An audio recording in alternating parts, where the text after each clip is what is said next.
나는 이름이 혜진, 42. 언제나 자신감이 있었다. 거울을 볼 때마다, 그리고 사람들이 나를 바라볼 때마다 느껴지는 시선이 나를 증명해주는 듯했다. 회사 동료들은 내 체형에 대해 은근한 농담을 던지곤 했지만 나는 그것을 단순한 장난으로 흘려보냈다. 외모만으로 평가받는 여자가 아니라 선택하는 순간만큼은 누구보다 신중한 여자라고 믿었으니까. 서울 강남의 작은 아파트, 5층에 홀로 살고 있었다. 내 공간은 깔끔하고 정돈된 그야말로 피난처 같은 곳이었다. 그런데 어느 날부터인가 그곳이 새로운 기운을 머금는 듯한 이상한 감각을 주기 시작했다. 그 무렵 나는 운전학원에서 강사로 일하고 있었고 나보다 훨씬 어린 연수생을 맡게 되었다. 이름은 준호, 25. 아직 어색한 미소와 긴장된 손놀림을 감추지 못하는 나이였지만 그 속에서 묘한 매력을 뿜어내고 있었다. 검은 눈동자 속에 맑은 빛이 반짝였고 낮고 담담한 목소리에는 설명할 수 없는 울림이 있었다. 첫 수업 때 그는 안전벨트를 고쳐매면서 나를 스쳐보았다. 순간적으로 가슴이 두근거려서 말이 잘 이어지지 않았다. 그저 기계적인 반복일 뿐인 일상이 그 한순간에 다른 리듬을 타는 듯 느껴졌다. 며칠 뒤에도 마찬가지였다. 매번 수업이 끝날 때면 내 심장이 먼저 반응했다. 준호는 늘 깔끔한 학원 유니폼 차림이었지만 셔츠에 단정한 라인과 손목을 스치는 시계, 그리고 교복처럼 단순한 운동화까지도 이상하게 눈에 들어왔다. 작은 디테일이 내 안에 무언가를 건드리는 듯했다. 나는 집으로 돌아와도 그를 떠올리곤 했다. 소파에 걸쳐둔 얇은 베이지색 카디건을 만지며 혹시 다음 수업 때 입고 가면 그의 눈길이 달라질까 생각하기도 했다. 옷장은 이미 꽉 차 있었지만 나는 굳이 전통적인 자수가 들어간 한복 원피스를 꺼내 거울 앞에 세워보았다. 평소라면 입을 기회가 없을, 하지만 은근히 고혹적인 매력이 담긴 옷, 허리끈을 매만지며 나도 모르게 입가에 미소가 번졌다. 메신저로 오가는 짧은 문자 몇 줄이 이상하게도 오래 남았다. 오늘 수업 감사합니다. 조심히 들어가세요. 평범한 인사말이었지만 그의 손끝에서 전송된 듯한 그 문장은 내 마음을 흔들었다. 단순한 글자가 아닌 감춰진 호기심과 미묘한 긴장감이 전해지는 듯했다. 밤이면 창밖으로 번지는 서울 불빛 속에서 나는 상상에 빠져들었다. 만약 그가 내 집을 찾아온다면 어떨까? 테이블 위에 놓인 두 잔의 차, 소파에 나란히 앉아 나누는 대화, 그리고 순간 스쳐가는 손끝. 단순한 상상일 뿐이었는데도 내 몸은 이미 반응하고 있었다. 가느다란 전류가 손목에서 목덜미까지 파고드는 것처럼. 어느 날, 준호가 시험 문제를 틀리고 난 뒤 나를 바라봤다. 미소는 아직 서툴렀지만 그 안엔 묘한 자신감이 숨어 있었다. 어린 소년 같으면서도 어른의 그림자가 비쳤다. 그 순간 나는 무언가가 열리는 소리를 들은 듯했다. 오래 닫혀있던 문이 살짝 열린 듯한 기분. 내 안에서 목소리가 속삭였다. 이 만남은 단순한 수업으로 끝나지 않을 것이다. 며칠이 지나고 나는 결국 결심했다. 수업이 끝난 뒤 조심스럽게 말을 꺼냈다. 준호 씨, 혹시 시간이 되면 잠깐 차 한잔 할래요? 내 목소리는 평온한 척했지만 심장은 이미 미친 듯이 뛰고 있었다. 순간 그의 눈이 크게 열리고 곧 미소가 번졌다. 그 미소 속엔 놀람과 기쁨, 그리고 약간의 긴장이 섞여 있었다. 우리는 학원 근처 작은 카페로 향했다. 좁은 골목 사이에 숨어있던 카페는 은은한 조명과 목재 향기로 가득했다. 벽에는 오래된 흑백 사진들이 걸려 있었고 창가에는 자그마한 화병 속에 흰 국화가 놓여 있었다. 나는 검은색 슬림한 원피스에 얇은 베이지색 코트를 걸쳤다. 발에는 낮은 구베 구두, 손목에는 단정한 은팔찌 하나. 단순했지만 내 나이를 우아하게 드러내는 스타일이었다. 준호는 여전히 학원 유니폼이었지만 그의 하얀 셔츠와 단정하게 빗은 머리는 그 공간에서 유난히 또렷하게 빛났다. 커피잔을 손에 감싸 쥐고 있을 때 나는 그의 시선이 내 손끝에 머무는 걸 느꼈다. 그 순간 은팔찌가 은근히 흔들리며 작은 빛을 냈다. 단순한 액세서리였지만 마치 대화에 없는 무언가를 전하는 듯했다. 선생님은 혼자 사세요? 그의 목소리는 조심스러웠다. 응, 5층 아파트에서 혼자 지내. 나는 대수롭지 않게 말했지만 속으로는 그가 이 말을 어떻게 받아들일까 생각했다. 잠깐의 정적 후 그는 눈을 내리깔며 미소 지었다. 왠지 선생님 집은 되게 깔끔하고 따뜻할 것 같아요. 그 순간 나는 뜨겁게 달아오르는 걸 느꼈다. 왜냐하면 그는 정확히 맞췄으니까. 내 공간은 정돈되어 있지만 누구에게나 쉽게 열리는 곳은 아니었다. 며칠 후 나는 작은 핑계를 만들어 그를 집으로 초대했다. 교재 좀 정리하려고 하는데 혹시 도와줄래요? 나는 최대한 자연스럽게 말했지만 사실은 그가 내 집 문을 넘어오는 순간을 기다리고 있었다. 그날 저녁 문을 열었을 때 그는 약간 긴장된 얼굴로 서 있었다. 손에는 작은 음료수 한 병을 들고 실례합니다. 그의 목소리는 낮았지만 그 울림이 내 가슴에 퍼졌다. 내 거실은 간접 조명으로 은은하게 밝혀져 있었다. 소파 위엔 내가 일부러 꺼내둔 전통 자수가 들어간 베개 커버가 놓여 있었고 테이블 위엔 차와 과자가 준비되어 있었다. 나는 그날 짙은 남색 블라우스와 슬림한 치마를 입었다. 발에는 광택 있는 검정 플랫 슈즈, 귀에는 작은 진주 귀걸이. 화려하지 않았지만 그의 눈길이 몇 번이고 머무는 걸 느낄 수 있었다. 대화는 처음엔 평범했다. 교재 이야기, 시험 이야기, 그리고 학원에서 있었던 작은 해프닝들. 하지만 시간이 지날수록 분위기는 묘하게 변했다. 그는 소파에 앉으며 살짝 몸을 내 쪽으로 기울였다. 그가 웃을 때마다 나는 그의 어깨선이 내 시야에 크게 들어왔다. 손끝이 소파 등받이에 닿는 순간 내 팔과 그의 팔이 스치듯 만났다. 아주 잠깐이었는데도 심장이 터질 듯 뛰었다. 나는 순간적으로 숨을 고르고 일부러 커피잔을 집어들었다. 하지만 손끝의 작은 떨림은 감출 수 없었다. 그때 준호가 낮게 말했다. 선생님, 뭔가 이상하게 긴장돼요. 나는 웃었다. 하지만 그 웃음 속에는 이미 들켜버린 감정이 배어 있었다. 나도 그래. 그 순간 거실의 공기는 완전히 달라졌다. 숨소리 하나, 눈길 하나에도 묘한 긴장이 흘렀다. 마치 아주 가느다란 전류가 우리 사이를 오가는 것처럼. 그날 밤 우리는 아무 일도 일어나지 않았지만 나는 확신했다. 이건 단순한 호기심이 아니라 이미 시작된 이야기였다. 며칠 뒤 나는 거울 앞에서 한참을 서 있었다. 그날은 이상하게도 단순한 수업 이상의 무언가가 예고된 듯한 날이었다.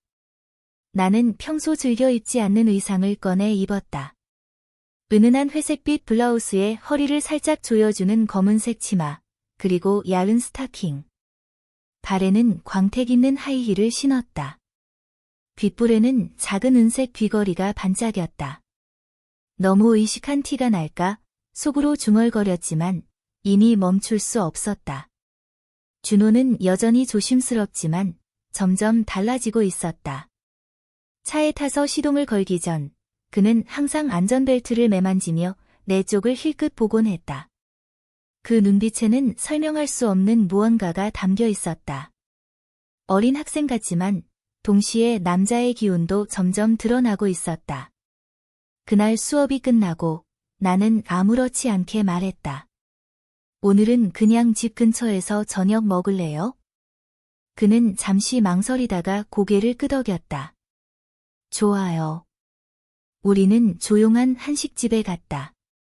따뜻한 불고기 냄비가 보글보글 끓고 있었고 김이 피어오르는 그 공간은 은근히 아늑했다. 내가 숟가락을 건네줄 때 그의 손끝이 내 손가락을 살짝 스쳤다. 짧은 순간이었는데도 심장이 요동쳤다. 식사가 끝난 후 나는 다시 한번 자연스럽게 말을 꺼냈다. 잠깐 집에 들렀다가 갈래? 그는 이번엔 망설이지 않았다. 아파트에 도착했을 때 나는 일부러 간접 조명을 켜두었다. 거실은 따뜻한 빛으로 채워졌고 창밖으로는 서울의 야경이 반짝였다. 책장에는 정갈하게 꽂힌 책들, 그리고 소파 위에는 내가 고른 자수 베개들이 있었다. 나는 얇은 가디건을 걸치고 있었지만 앉으면서 슬쩍 어깨가 드러났다. 준호의 시선이 잠시 그곳에 머물렀다. 그 순간 나는 짧게 숨을 고르며 가디건 자락을 다시 여몄다. 그 작은 긴장감이 내 몸을 달아오르게 했다. 우리는 나란히 앉아 대화를 이어갔다. 처음에는 시험과 수업 이야기였지만 곧 서로의 취향과 일상에 관한 얘기로 바뀌었다. 그는 내가 생각했던 것보다 성숙했다. 말끝마다 조심스러웠지만 그 안엔 확실한 의지가 느껴졌다. 그러다 소파 옆에 두었던 내 머리끈이 바닥으로 떨어졌다. 내가 허리를 숙이려는 순간 준호가 먼저 손을 뻗어 그것을 집어들었다. 그리고는 아무렇지 않게 내 손바닥 위에 올려놓았다. 그 순간 그의 손끝이 내 손을 살짝 스쳤다. 아주 짧았지만 그 감각은 내 피부에 오래 남았다. 마치 불꽃이 튀는 듯한 느낌. 나는 그를 바라보았다. 준호도 나를 똑바로 바라보고 있었다. 눈빛은 흔들리지 않았다.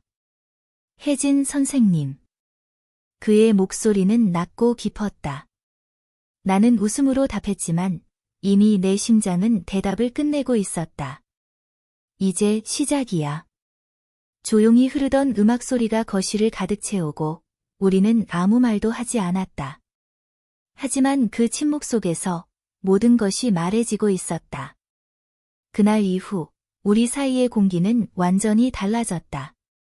짧은 메시지에도 묘한 떨림이 배어 있었고 서로의 눈길은 더 이상 단순한 스승과 제자가 아니었다. 나는 수업을 마친 어느 저녁 다시 한번 용기를 냈다. 오늘은 그냥 우리 집에서 차 한잔 할래요? 준호는 잠시 미소 지으며 고개를 끄덕였다. 아파트 문을 열자 따뜻한 조명이 거실을 은은하게 감싸고 있었다. 창밖으로는 서울의 불빛이 반짝였고 커튼 사이로 스며든 빛은 마치 우리를 위한 무대 조명이 되는 듯했다. 테이블 위에는 일부러 준비해둔 작은 다과와 차가 있었다. 나는 그날을 위해 오랜만에 특별한 옷을 꺼내 입었다. 은은한 베이지빛 한복 원피스에 현대적인 허리끈을 매어 몸매가 자연스럽게 드러났고 발에는 가느다란 스트랩 힐을 신었다. 손목에는 야은 비단 팔찌가 흔들렸고 머리는 단정히 묶었지만 몇 가닥의 머리카락이 일부러 흘러내리도록 풀어두었다. 거울을 보면서도 스스로 낯설게 느껴질 정도로 여성스러운 긴장감이 감돌았다. 소파에 앉은 우리는 차를 마시며 한동안 평범한 대화를 이어갔다. 하지만 점점 말보다 눈길이 더 많은 이야기를 하고 있었다. 그는 내 손목의 팔찌를 바라보다가 낮게 말했다. 참 잘 어울리네요. 그 말 한마디에 얼굴이 달아올랐다. 손끝이 무의식적으로 팔찌를 매만지는 순간 나는 스스로 들켜버린 기분이 들었다. 조용히 웃던 준호는 결국 몸을 조금 더 가까이 기울였다. 그의 어깨와 내 어깨가 닿을 듯 말 듯 아주 가느다란 거리가 남아 있었다. 심장이 미친 듯이 뛰었고 나는 숨을 고르며 작은 목소리로 말했다. 너 이렇게 가까이 오면? 그는 대답하지 않았다. 대신 내 손등 위에 천천히 자기 손을 얹었다. 단단하지도 그렇다고 가볍지도 않은 그 손길은 마치 허락을 구하는 듯하면서도 분명한 의지를 담고 있었다. 순간 나는 눈을 감았다. 아무 일도 일어나지 않았지만 그 순간의 긴장감은 모든 걸 설명했다. 머릿속이 하얘지고 오직 그와 나 사이의 전류 같은 감각만이 남았다. 시간이 흘렀는지조차 알 수 없었다. 그의 손길이 내 손끝을 스치고 내 어깨에 가볍게 닿았다가 다시 물러나는 작은 동작조차 심장을 흔들었다. 나는 야은 호흡을 몰아쉬며 이 긴장감을 끝내고 싶으면서도 계속 이어가고 싶었다. 그러다 나는 속삭이듯 말했다. 준호야. 이제 숨기지 않아도 돼. 그는 잠시 나를 바라보다가 고개를 끄덕였다. 그 순간 우리 사이의 공기는 완전히 바뀌었다. 긴장과 욕망이 뒤섞여 거실의 침묵은 더 이상 평범한 정적이 아니었다. 우리는 결국 서로를 향해 조금 더 다가섰다. 입술은 닿지 않았지만 그보다 더 진한 긴장감이 감돌았다. 가느다란 머리카락이 그의 손등에 스쳤고 나는 웃음을 터뜨리며 시선을 피했다. 그러나 이미 알았다.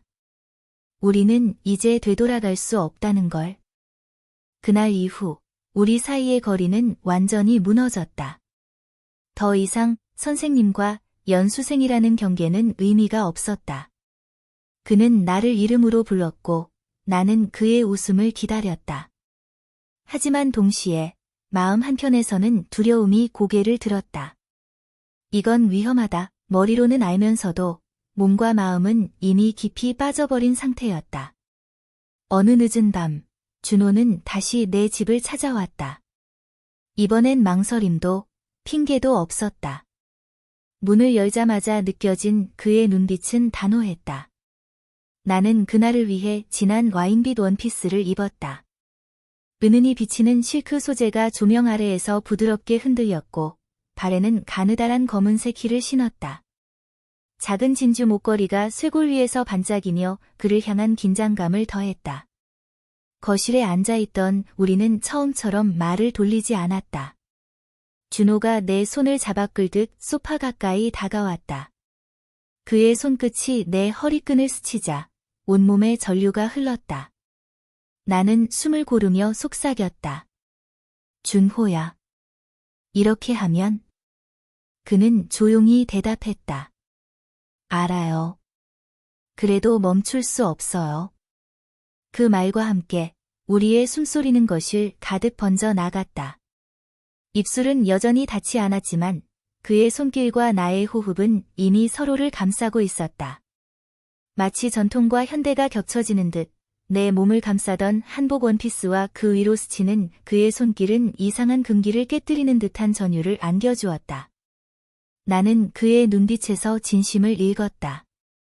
단순한 욕망이 아니라 나를 온전히 바라보는 감정. 하지만 그 순간 벨소리가 울렸다. 링. 나는 얼어붙었다. 이 시간에 찾아올 사람은 없었다. 준호도 놀란 듯 나를 바라봤다. 벨은 다시 울렸다. 강하게, 그리고 길게. 심장이 거세게 뛰었다. 나는 억지로 웃으며 말했다. 아마도 잘못 온 거겠지. 하지만 속으로는 알 수 없는 불길한 예감이 일었다. 조심스레 현관으로 다가가자 문틈 아래로 그림자가 비쳤다. 누군가 분명히 서 있었다. 혜진 씨, 나야. 낯익은 목소리였다. 오랜만에 들은, 하지만 결코 듣고 싶지 않은 목소리. 나는 숨이 멎는 줄 알았다. 거실에 앉아있던 준호가 나를 바라봤다. 그의 눈에는 당황과 두려움이 뒤섞여 있었다. 순간 우리가 쌓아온 모든 긴장과 설렘이 차갑게 얼어붙는 듯했다. 나는 문 앞에 서서 떨리는 손으로 손잡이를 붙잡았다. 그리고 속으로 되뇌었다. 이 순간 이후 모든 것이 바뀔 거야.